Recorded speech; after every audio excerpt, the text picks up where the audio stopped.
So, as you might have understood by now, the theme for today's sermon is forgiving others.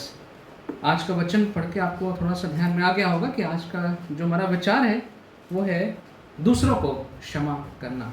Now actually I have to change my introduction a bit after the testimony of Dr. Nancy because she spoke about pastors. We thank you for appreciating us. हम आपको धन्यवाद करते हैं कि आपने हम पासवानों को appreciate किया, हमारे sermons को appreciate किया आपने.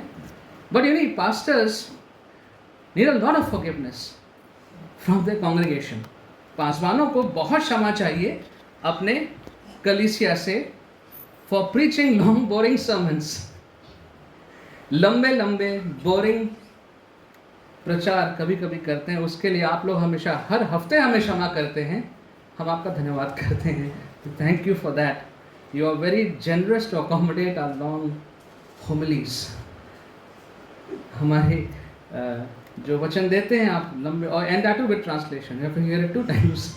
दो बार सुनना पड़ता है क्योंकि अनुवाद भी उसमें होता है. But I am not going to preach a long sermon today. आज मैं बिल्कुल भी लंबा प्रचार नहीं करूंगा. But isn't that a lie every pastor says in the beginning? लेकिन क्या ये झूठ नहीं है जो हर पादरी शुरू में बोल देता है. Verse 21 of chapter 18, which I think was missed out in the reading, but it's there. Verse 21 of chapter 18, Matthew. Peter came to Jesus and asked, Lord, how many times shall I forgive my brother? How many times shall I forgive my brother? मैं अपने भाई को कितनी बार क्षमा करूं? When he sins against me, जब वो मेरे विरोध में मेरा भाई कुछ गलत करता है तो मैं कितनी बार उसको क्षमा करूं? Up to 7 times? 7 बार? 7 बार तक? Jesus answered, I tell you, not 7 times, but 70 times 7. यीशु ने कहा 7 बार नहीं, लेकिन 70 बार 7 बार. Now what prompted Peter to ask this crucial theological question to Jesus at this point? ऐसा यहाँ पे क्या हो रहा है? क्या हुआ कि पतरस ने एक बड़ा गंभीर विषय पे एक सवाल यहाँ पे यीशु से किया है. If you look from verses 6 to 9 in the same chapter, अगर आप 6 से 9 देखेंगे पदों को उसी अध्याय में, so here Jesus talks about how to deal with someone who has been an offender and is unwilling to receive correction. यहाँ पे यीशु बात कर रहे हैं एक ऐसे लोगों के जो गलत करते हैं और फिर वो सही भी नहीं होना चाहते. अगर उन्हें कोई ठीक करना चाहता है, कोई ताड़ना देना चाहता है, तो वो उसकी बात को नहीं मानते हैं. And Peter is listening very carefully to all of this. पतरस जो है इन सारी बातों को यहाँ पे ध्यान से समझ रहा है. Why not? He is the rock on which the church will be built on future. बात कलीसिया की हो रही थी और यीशु मसीह बता रहे थे कलीसिया में आगे कैसा कैसा होगा, कैसे कैसे लोग होंगे, उनमें टकराव होगा और अलग अलग विचार होंगे. और पतरस इन सब कुछ सुन रहा है. In the time to come, there will be thousands that will be coming in the church, and we see that happening in Acts.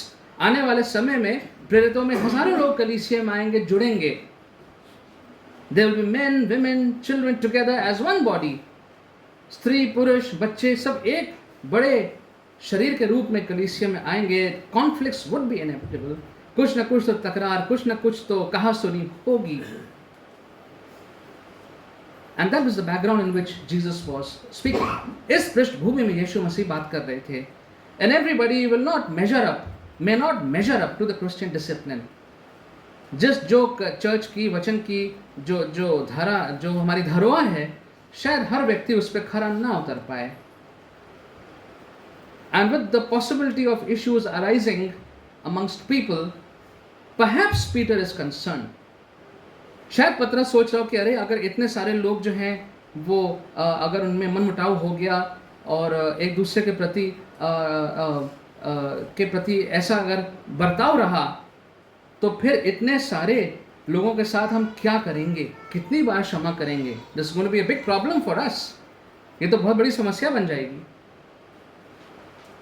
The rabbinic teaching at that time was to forgive their brother 3 times. जो रब्बी लोग सिखा रहे थे उस वक्त लोगों को वो ये था कि आप अपने भाई को अगर आपके विरोध में कोई गलत करता है, पाप करता है, तो 3 बार आप क्षमा करें.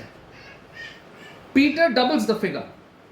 पतरस ने इसको डबल कर दिया और इसमें +1 भी कर दिया. So it doubles the figure 6 and +1 7 कर दिया उसने. Also 7 is a number of completion in the Bible. 7 जो है वो एक पूर्ण, किसी बात के पूर्ण होने का चिन्ह भी है. So he took the number 7, believing that 7 should be more than enough. 7 बार जो है वो काफ़ी है, क्योंकि जो लोग सिखा रहे हैं रबी वो कह रहे हैं 3, हम इसको डबल करके एक और बढ़ा देते हैं, 7 कर देते हैं. 7 should be good. Lord is 7 times okay. प्रभु क्या 7 बार काफी रहेगा? Jesus says not 7, 70 times 7. यीशु ने कहा ना 7 बार नहीं, 70 बार, 490 बार, 490 times. Peter wanted to extend the grace little bit further. From 3 he wanted to take it to 4. पतरस चाह रहा था कि अनुग्रह को थोड़ा सा बढ़ा दें, 3 से बढ़ा के 7 कर दें. But Jesus says there is no reasonable limit to forgiveness. यीशु कहते हैं कि कोई यहाँ पे ऐसा कोई भी आप फिगर पे आके, किसी भी बिंदु पे आके आप नहीं रुक सकते हैं क्षमा करने के लिए. उसकी कोई सीमा नहीं है, क्षमा की कोई सीमा नहीं है. So even when Jesus says 70 times 7, it doesn't mean you stop forgiving at 490. अगर यीशु कह रहे हैं कि 7 बार 70, इसका मतलब ये नहीं कि 490 पे आके आप रुक जाएं. The spirit of the law, the spirit of what Jesus said is let there be no end to forgiving people. जो वचन यीशु ने कहा उसके पीछे का भाव ये है कि क्षमा करने के पीछे कोई सीमा नहीं होनी चाहिए. Why do people find it so hard to forgive others? क्यों लोगों को इतना कठिन लगता है, मुश्किल लगता है क्षमा करना? We hear it so often, people saying, I can't forgive this person, I can't forgive that person. कई बार लोगों को हमने कहते सुना है, मैं इस व्यक्ति को क्षमा नहीं कर सकता, मैं उस व्यक्ति को क्षमा नहीं कर सकता. They have given me such a hard, horrible time. और इस व्यक्ति ने, इन लोगों ने मुझे इतना कठिन, कष्ट भरा समय दिया है. My whole life is ruined because of him, because of her. मेरा पूरा जीवन बर्बाद हो गया उसकी वजह से, इसकी वजह से. My career is destroyed. मेरा करियर समाप्त हो गया. My testimony has been ruined. मेरी जो गवाही थी वो किसी ने झूठ बोल के, अफवाह फैला के मेरी गवाही को खत्म कर दिया. Children can't forgive their parents because they think they misguided them. बच्चे अपने माँ बाप को क्षमा नहीं कर पाते, उन्हें लगता है कि माँ बाप ने उन्हें ठीक प्रकार से आगे नहीं बढ़ाया. Parents can't forgive their children for ill treating them. माँ बाप का कहना है कि हमारे बच्चों ने हमें ठीक से हमारा ध्यान नहीं रखा, वो उनको क्षमा नहीं कर सकते हैं. Spouses cannot forgive each other for not living up to each other's expectations. पति पत्नी एक दूसरे को क्षमा नहीं कर पाते हैं क्योंकि जैसा वो चाहते थे वैसे उनके पति या पत्नी नहीं निकले. Siblings can't forgive each other for probably cheating on property matters. भाई बहन एक दूसरे को क्षमा नहीं कर पा रहे हैं, शायद उन्हें लगता है कि किसी प्रॉपर्टी के मैटर में धोखा किया गया है. And this list goes on. ये सूची आगे बढ़ती जाएगी. I cannot forgive. मैं क्षमा नहीं कर सकता. You know what? It is true. You cannot forgive. ये बात बिल्कुल सही है. ये बात बिल्कुल सही है. It's true that you cannot forgive. You will never be able to forgive on your own. अपने आप हम कभी क्षमा नहीं कर पाएंगे. परमेश्वर की सहायता के बगैर कभी क्षमा नहीं कर पाएंगे. Unless the Lord empowers, we will remain an unforgiving person. जब तक परमेश्वर हमें सामर्थ नहीं देगा, तब तक हम हमेशा वो ना क्षमा करने वाले व्यक्ति बने रहेंगे. Let's look at the parable that Jesus told. जो दृष्टांत यीशु ने यहाँ पे बताया, उसको हम देखते हैं. It's a very simple parable. I'll not go word by word through it, but I'll just paraphrase. एक एक करके हर पद से नहीं गुजरूंगा, बहुत आसान सा, सरल सा ये दृष्टांत है. So there was a man And I'll convert these figures to figures that we understand, these amounts. So a man owed about $7 billion to a king. That's the conversion amount. 700 crore रुपए एक व्यक्ति जो था वो राजा को उसको देने थे. And the king ordered penalty as per the law. क्योंकि वो नहीं दे पा रहा था, राजा ने उसके ऊपर दंड घोषित किया कानून के मुताबिक. This servant pleads for mercy. जिस पर दंड दिया गया उसने गुहार लगाई, प्रार्थना करी कि उसको क्षमा कर दिया जाए, उस पर दया करुणा की जाए. And then this master, this king, cancels the entire debt, 700 crores. पूरा का पूरा ऋण, कर्ज इस राजा ने उसका माफ कर दिया. And sets him and the family free.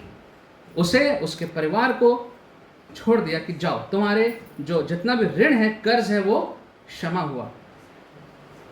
After that we read that someone owed this servant 100 silver coins, 70,000 rupees only.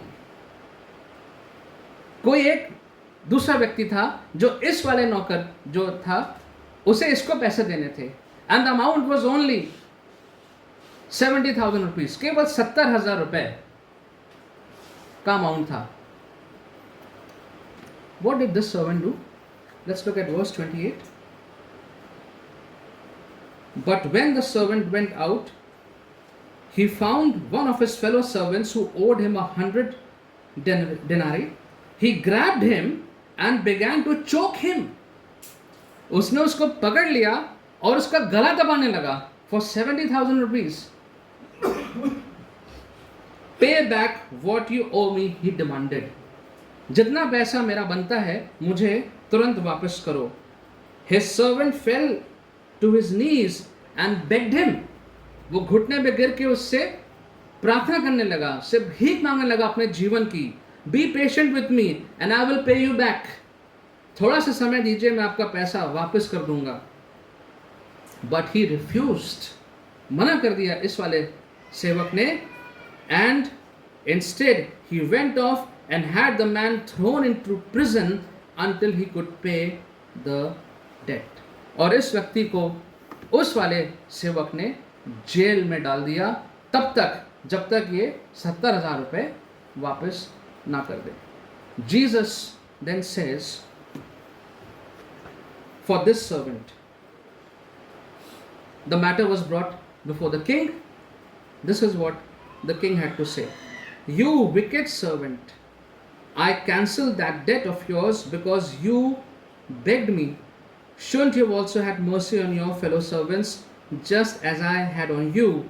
In anger his master turned him over to the jailers to be tortured until he should pay back all he owed. This is how my heavenly Father will treat each one of you unless you forgive your brother from your heart.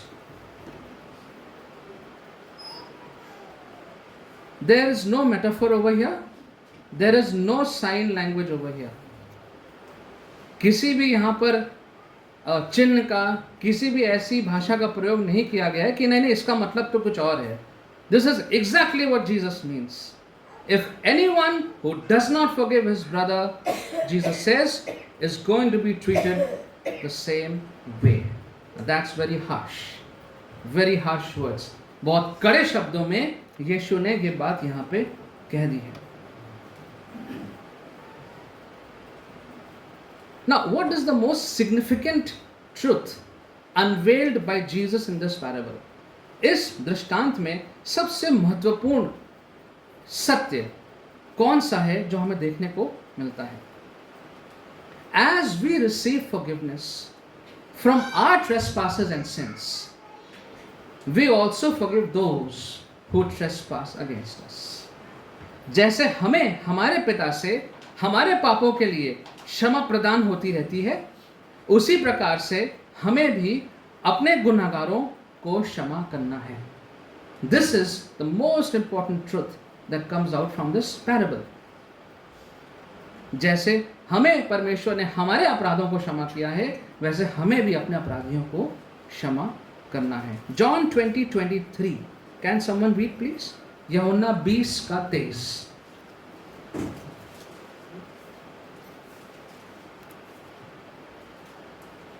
If you forgive the sins of any, they are forgiven them. If you retain the sins of any, they are retained. Hindi में जरूर पढ़ दीजिए इसको। 20:23। यदि तुम किसी के पाप क्षमा करो तो वे उनके लिए क्षमा कर दिए गए हैं। यदि तुम किसी के पाप बनाए रखो तो वे बनाए रखे गए हैं। Now this is very deep and we have to think about this. ये बहुत गहरा सच है, वचन है जो परमेश्वर ने दिया है, यीशु ने दिया है। If you forgive anyone's sins, their sins are forgiven. If you do not forgive them, they are not forgiven. He's saying this to disciples. अगर तुम किसी के पाप क्षमा करोगे तो उसके पाप क्षमा हो जाएंगे, लेकिन अगर तुम किसी के पाप क्षमा नहीं करोगे तो उसके पाप क्षमा नहीं होंगे। What does that mean? इसका मतलब क्या है? Forgiveness is the heart of God.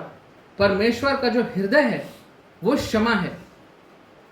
And this forgiveness is for me, for you, and for others through you and me. The Lord forgives people through you and me. The Lord spreads forgiveness in the society through you and me. Not magically. परमेश्वर आपको और हमें क्षमा तो करता ही है और संसार को भी क्षमा करता है आपके और मेरे द्वारा। You and I are carriers of God's forgiveness to this world. आप और मैं परमेश्वर की क्षमा को, दया करुणा को लोगों तक पहुंचाते हैं। And when we don't do that, then we are the obstacles in the forgiveness that others could have received from our Lord. जब हम ये नहीं करते हैं तो हम बीच में रास्ते का रोड़ा बन जाते हैं, तो और लोगों को भी परमेश्वर की क्षमा प्राप्ति नहीं हो पाती है। That's what it means. If we don't forgive someone who has wronged us, then God's forgiveness will not reach that person. जिसने हमारे साथ गलत किया है, अगर उसको हम क्षमा नहीं करेंगे तो परमेश्वर की क्षमा उस व्यक्ति तक नहीं पहुंचेगी।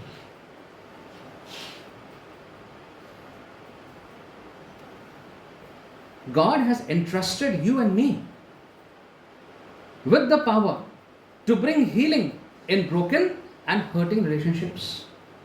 परमेश्वर ने ये हमें जिम्मेदारी दी है, दायित्व दिया है, क्षमता शक्ति दी है कि टूटे हुए रिश्तों में आप और हम जो है वो चंगाई ला सकते हैं। ये भरोसा परमेश्वर ने हम पे किया, ये कार्य हम पे सौंपा है। An unforgiving heart is a huge lacuna in the overall process of forgiveness. पूरा जो क्षमा करने का जो परमेश्वर का तरीका है उसमें बहुत बड़ा गैप आ जाता है, एक बहुत बड़ी जगह बन जाती है, एक खाली स्थान बन जाता है, एक रिक्त स्थान बन जाता है जब हम क्षमा नहीं करते हैं। Matthew 6:14 and 15, मत्ती 6:14 और 15। For if you forgive others their trespasses, your heavenly Father will also forgive you. But if you do not forgive others their trespasses, neither will your Father forgive your trespasses. Hindi में पढ़ दीजिए, मत्ती 6:14-15। यदि तुम मनुष्यों के अपराध क्षमा करोगे तो तुम्हारा स्वर्गीय पिता तुम्हें क्षमा करेगा, परंतु यदि तुम मनुष्यों को क्षमा न करो तो तुम्हारा पिता भी तुम्हारे अपराध क्षमा नहीं करेगा। And so as we look at this parable, we could gather a few thoughts on forgiveness. जब हम इस दृष्टांत को देखते हैं, परमेश्वर के वचन को देखते हैं और वचनों को देखते हैं, तो कुछ बातों को हम आज अपने ध्यान में ला सकते हैं। Forgiveness is the calling of all followers of Christ. जितने भी परमेश्वर के पीछे चलने वाले लोग हैं, उनके अनुयायी हैं, ये बुलाहट सबको मिली है। बुलाहट क्या है? क्षमा करने की. It's the hallmark of the Christian journey, the commitment to become a forgiving person. मसीह जो हमारी यात्रा है उसका बहुत एक मुख्य बात जो है वो ये है कि हम एक ऐसे व्यक्ति बनते जाएं जो क्षमा करने वाला व्यक्ति है. Not just on one offense or two offenses, but as an essential virtue for all your life. एक या दो बातों पे नहीं, 7 बार के लिए नहीं, 490 बार के लिए नहीं, लेकिन पूरे जीवन भर हम क्षमा करने वाली व्यक्ति बने. It's about finding a healthy way to deal with your own anger so that it doesn't consume you.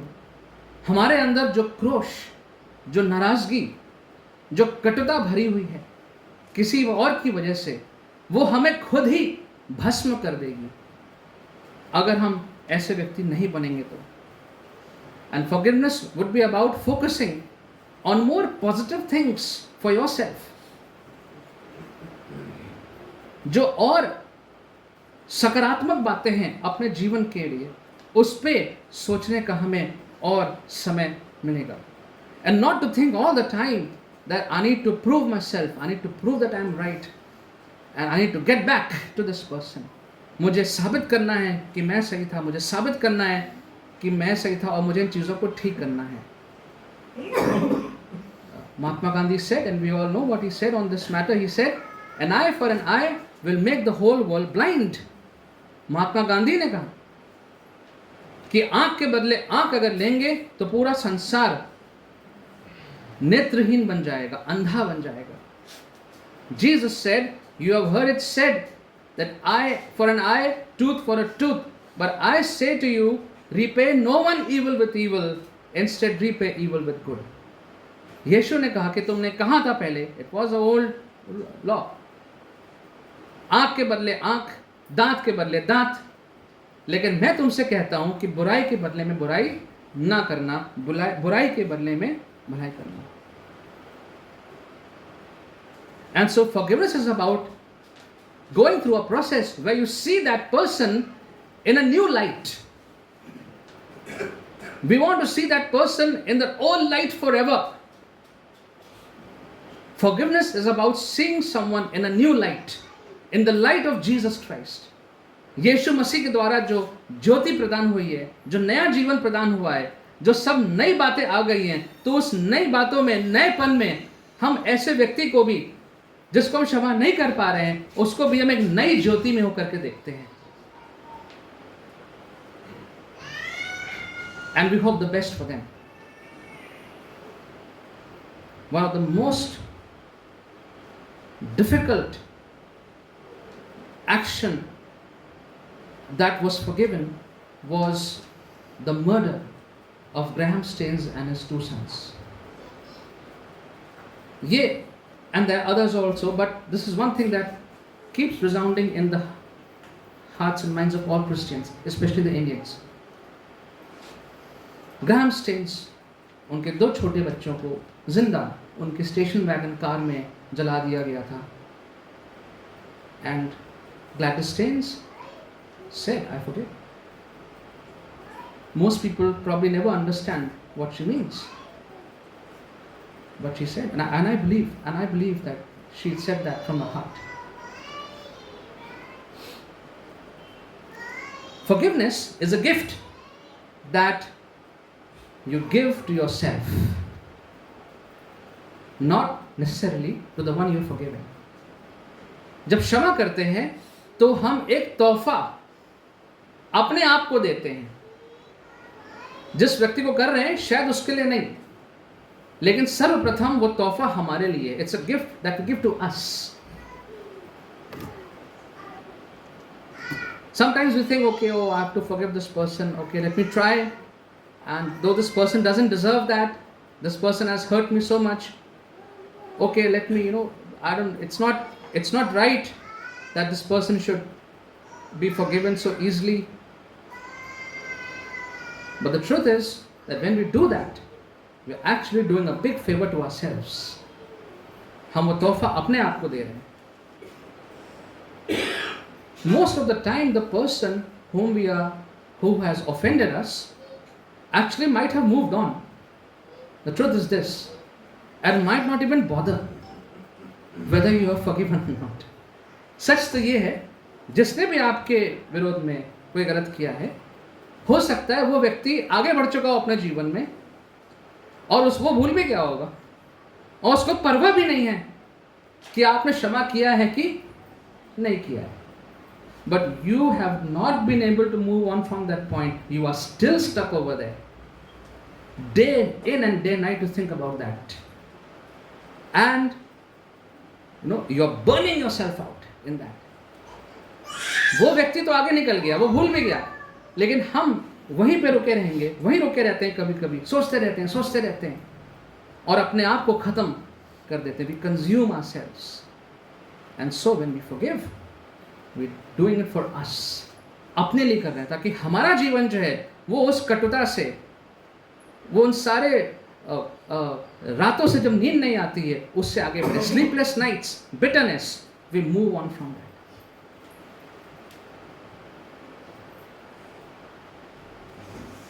And so this is like a journey. It's a journey, it's a process.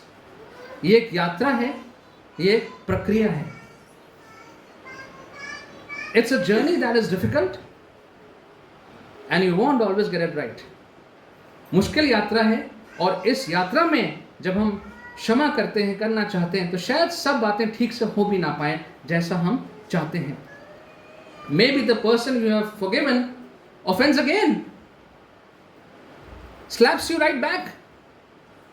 जिसको आपने दिल से क्षमा किया, शायद उसने दोबारा फिर से वही कर दिया आपके साथ. Keep forgiving still. Keep opening the door to your own freedom from the past. रुकिए मत, फिर भी क्षमा करते रहिए. Don't the parents do for their children?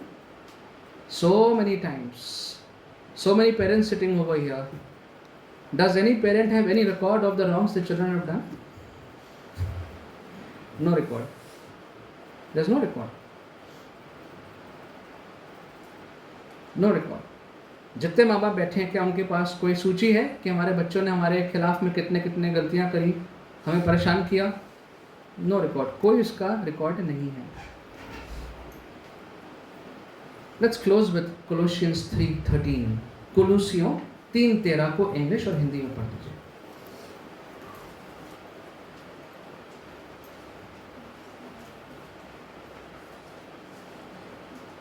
कोलोसियंस 3:13. यदि किसी को किसी पर दोष देने का कोई कारण हो तो एक दूसरे की सह लो और एक दूसरे के अपराध क्षमा करो, जैसे प्रभु ने तुम्हारे अपराध क्षमा किए वैसे ही तुम भी करो. English. Bear with one another and forgive one another. If any of you has grievance against someone, forgive as the Lord forgave you. Bear with one another. Bear with one another. एक दूसरे का सह. And that is where the real test is. How much can I bear? कितना सह सकते हैं? How much can I bear? The boss is on my nerves. How much can I bear?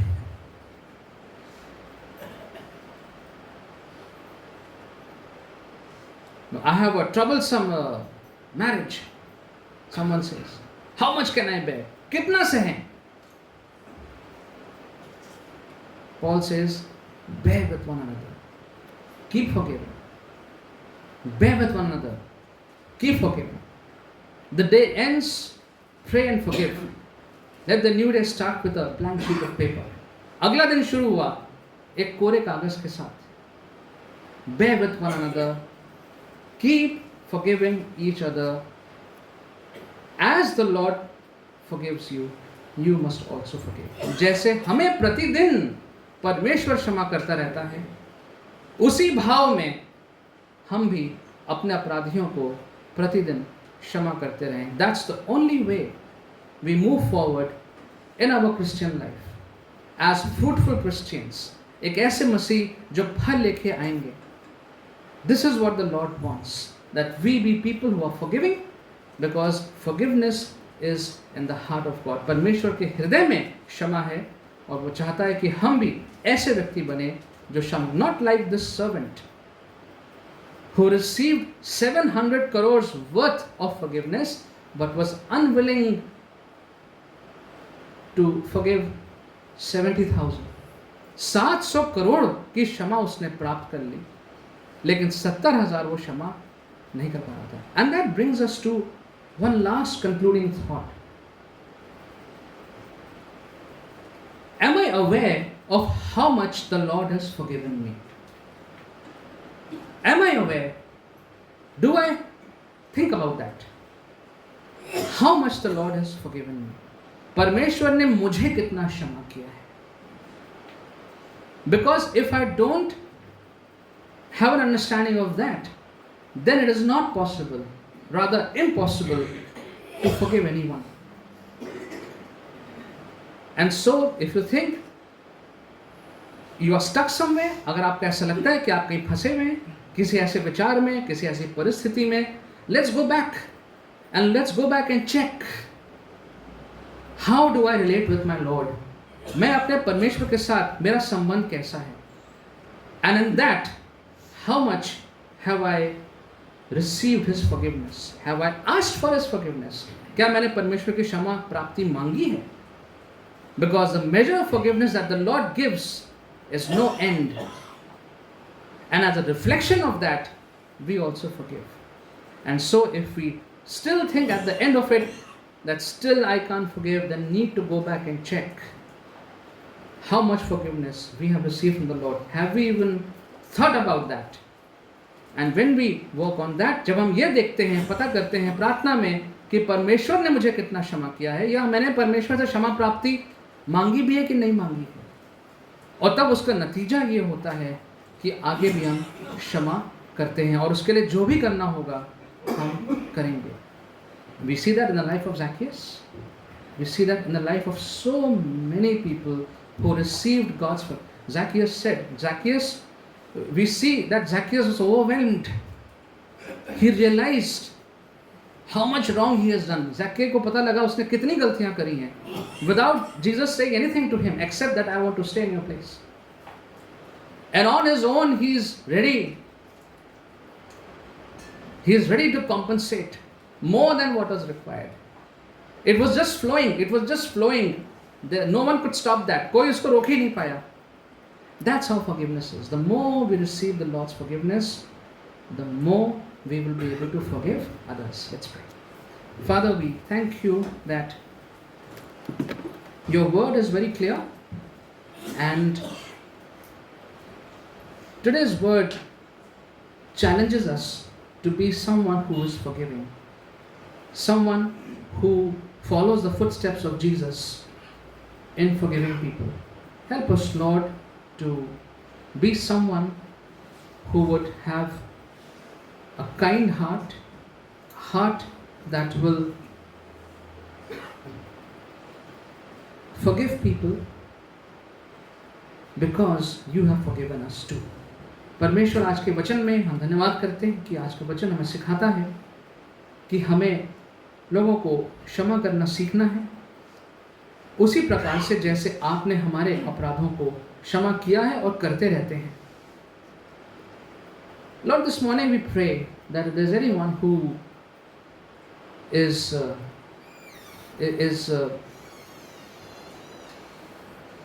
struggling with this, यदि कोई व्यक्ति आज इस बात से, आज के विषय में संघर्ष कर रहा है, Lord, you reach out to that person with love and help that person